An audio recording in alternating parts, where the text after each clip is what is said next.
This could just as easily be a story about the lovely model and photographer Kate Lovemore Baker as it is about her husband, Springbok surfer and 2014's Big Wave World Tour champion, Grant Twiggy Baker. For over a decade since they met, they've been traveling the globe for months at a time, chasing the planet's monster waves, with Kate documenting the action. Grant, that was absolutely amazing. Oh, thank you. I appreciate it. Wait a minute. You usually kiss your media team.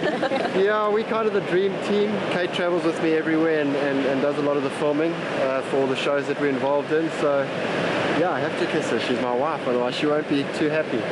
I love that. You were spectacular out there. When did you start surfing? I've been surfing since I was about 5 years old, so that's a good few years now. I grew up with a very beach-orientated family. My dad was a keen fisherman, and we spend our lives on this beach right here on the north coast of KwaZulu. Twiggy makes his own boards for this demanding discipline, where you can find yourself dropping down the face of a wave 7 stories tall. Get it wrong, and you can be thrust 15 meters underwater and left just 20 seconds to surface and catch your breath again before the next wave hits you. Your world is completely foreign to me. You are involved in high wave surfing? It's called big wave surfing. Right. So I basically get paid to travel the world and try find and surf the biggest possible waves that we can catch. And what's the highest you've ever surfed? There's 2 different disciplines. One where we use a jet ski to tow ourselves in, and we've been close to 70, 80 foot What? on the face on those ones. But the one that we're more interested in these days, we've kind of let the machines go and we're using our own arms to paddle into waves again. And I guess my record there is around 60 foot. That is insane. Kate, big wave surfing requires quite a bit of bravery. How do you feel when you see him out there?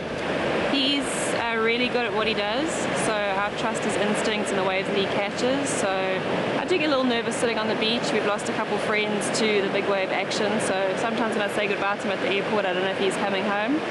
But so far he's come home every time. He even made it to our wedding, and yeah, so far so good. Yeah, look, a wipeout can be pretty intense, but that's what we train for. I do a lot of pool training, I do a lot of yoga, a lot of breath hold techniques, and that's what we train for and that's what we're prepared for. But I've got a beautiful wife now, I'm a little bit older and wiser, so I'm going to do everything to come home to her after every session these days. I've never surfed in my life, so I'm hoping that you two will teach me a thing or two in the water. We'll try our best. It's a little bit wild and woolly out there, but I'm sure we'll get you 1 or 2 foamies. Fantastic. Kate and Twiggy are so calm, they make ideal surfing coaches. Okay guys, so what do I need to do? What's going on here? Kate's actually the bodyboarder, so first thing you got to do is get the leash on. Where does that go, Get it up babe? to your bicep. Okay. Just gonna help you pedal in. Now don't be nervous, we chose the bodyboard instead of a surfboard for you I because was wondering about that. it's a little bit easier. It's a good way to start. Okay, fantastic. But don't you think Kate should go first? Because I learn better when I see, and then I'm like, oh, is that how it's done? It's time to be brave. Let's get you on this thing. Right. Big wave surfing, let's go. I thought we're starting small. Grant also began modestly as a sales rep in the family clothing business. On entering big wave contests, he started making the finals and winning, touring Indonesia, Australia, then Hawaii, all while holding a day job. 9 years ago, he won the Mavericks Invitational Big Wave Surf Contest in the United States, turned pro shortly afterwards, and now gets paid to surf. That was so much fun. I think the last one I kind of got it, but I get the whole bravery thing. But you know what, Grant? I have such mad respect for you. That is super difficult. Yeah, look, I mean, it's all relative. The fear is the same. I'm scared of a 60-foot wave and you're scared of a 1-foot wave, but the fear doesn't change.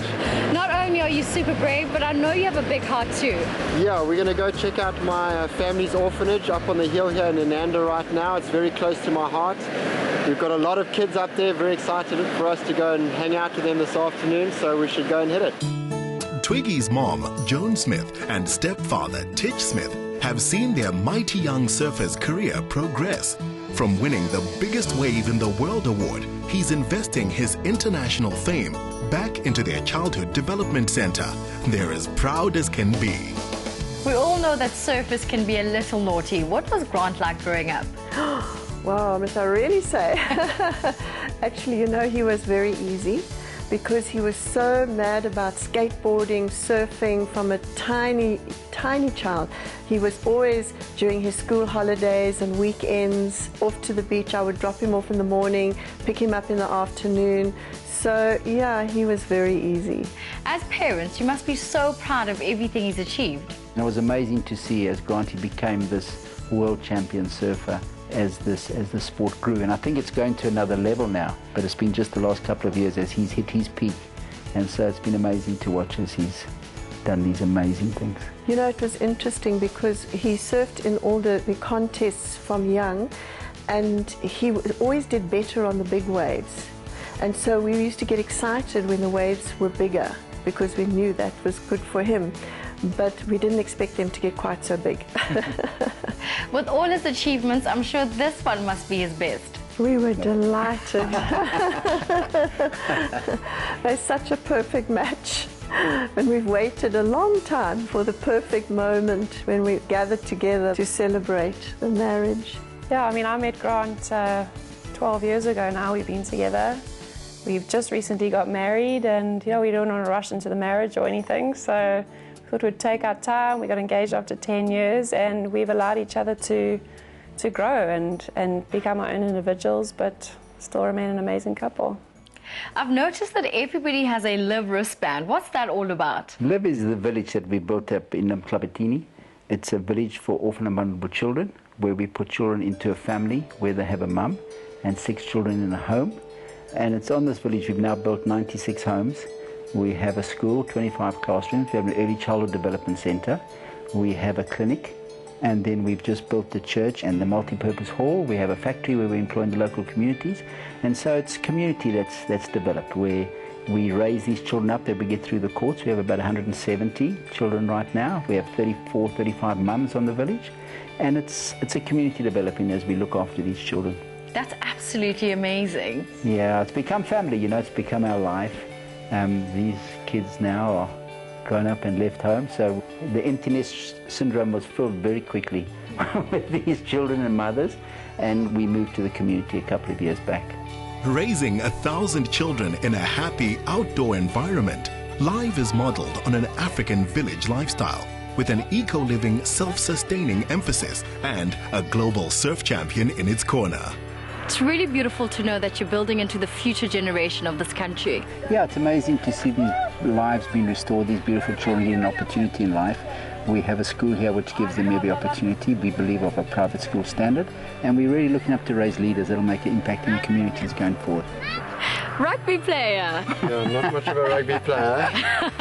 Are you going to swap careers anytime soon? No, soccer and surfing is my game, the rugby, but the kids seem to love it, so that's great, yeah. What does the future look like for you? I've had some success in my sporting career, but you know, it pales in comparison to what's happening here at the village, so all I'm going to do is keep surfing and keep using my surfing to hopefully promote and help the village.